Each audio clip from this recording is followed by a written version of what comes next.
Small passenger vessel adventures aboard Trace 1, brought to you by Captain and Mate Farmer.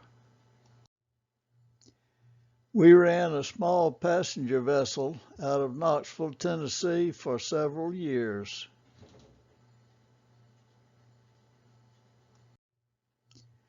We sold the boat and are back to sailing on the Tennessee River and beyond now.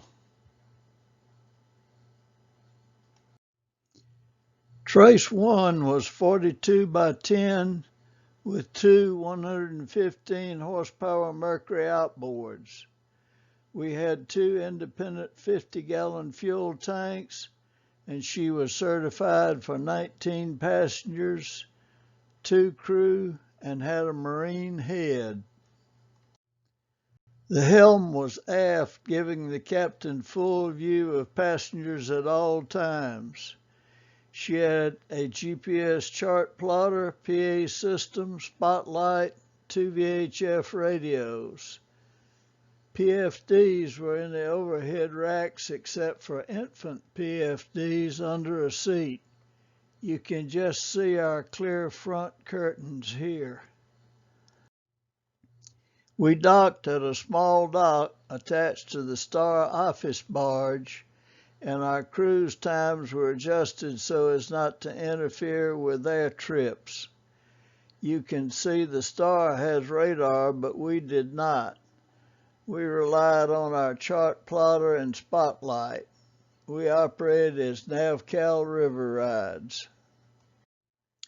Most of our cruises were hour-and-a-half sightseeing cruises from just above Volunteer Landing Marina, around Looney Island, and back to our dock.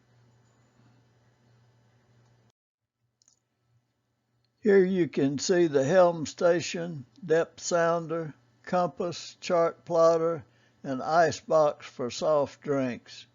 My first mate is sitting just in front of me with the riverboat and our dock up ahead to starboard.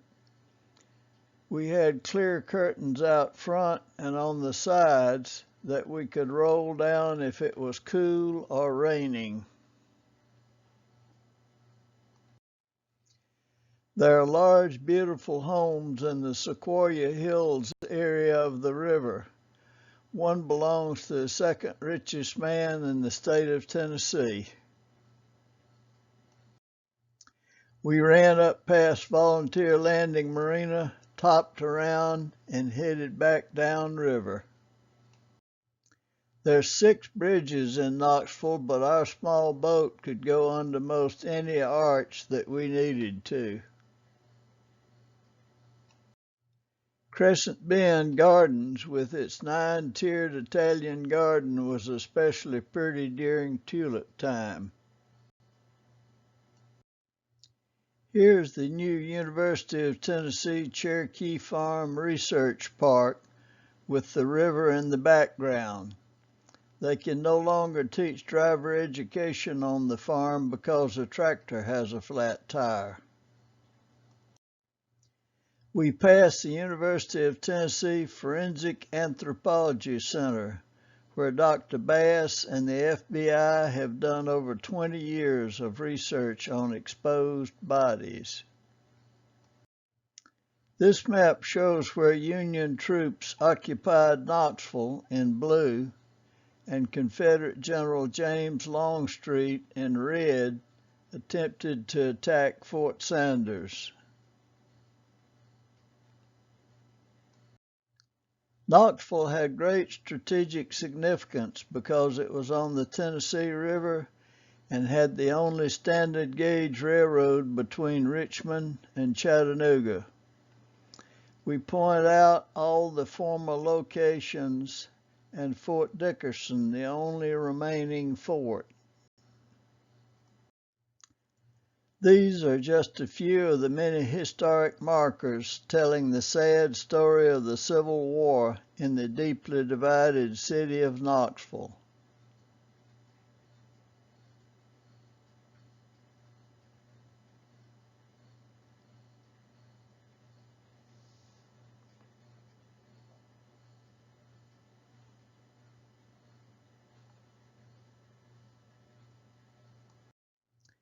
Sam Clemens and Miss Drusilla ran haunted history cruises past the world-famous Body Farm just below the University of Tennessee Hospital. They didn't have far to carry their mistakes. Here you see Trace 1, aka the SS Nightmare. We just couldn't keep spiders, rats, and snakes off the boat in October.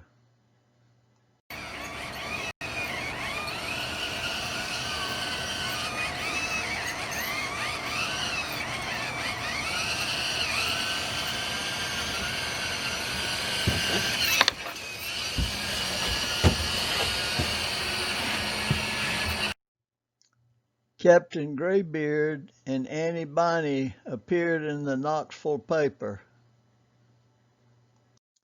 We publicized our pirate cruises by appearing at public events.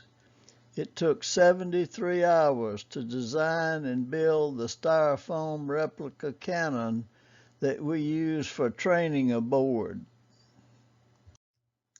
We even built a replica pirate ship for the Knoxville Christmas parade to help advertise. Hold that.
Three more marksmen.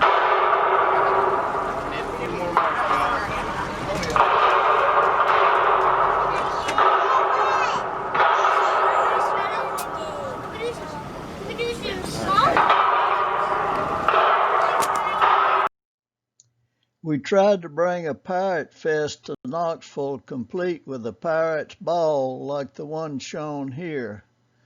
The police said no swords, so that was the end of that. There's now a successful pirate fest 35 miles away in Gatlinburg. Local pirates steal donuts on Talk Like a Pirate Day. We made a historic trip upriver past Imes Nature Center dock and were the first passenger vessel to venture up the Holston River since the early steamboat days. At one time, Knoxville had the Southeast's largest Labor Day fireworks display. We ferried people out to this barge early and then rafted up with our own passengers.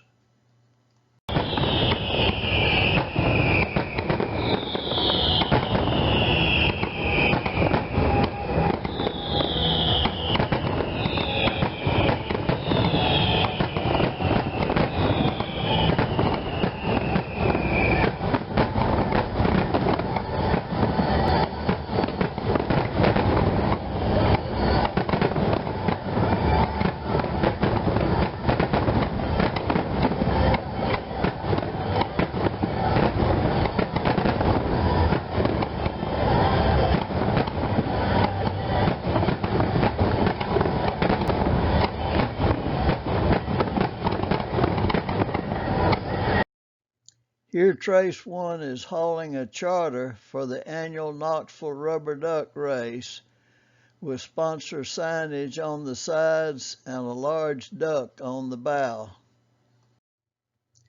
Here a 184-mile charter is departing for the second day of a trip from Arrowhead Marine Resort. Crew and charter organizer, after a 2-day, 184-mile trip Knoxville to Chattanooga in the fall as the leaves had turned, was a very nice trip.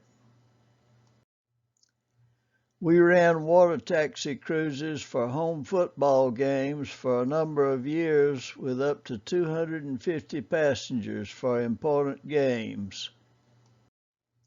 Water taxi ferry service. The police said we had to have a taxi license to run a water taxi after many years without it. We switched from on-call water taxi to fixed scheduled football ferry service. Our passenger counts dropped from 250 to only 25 per game.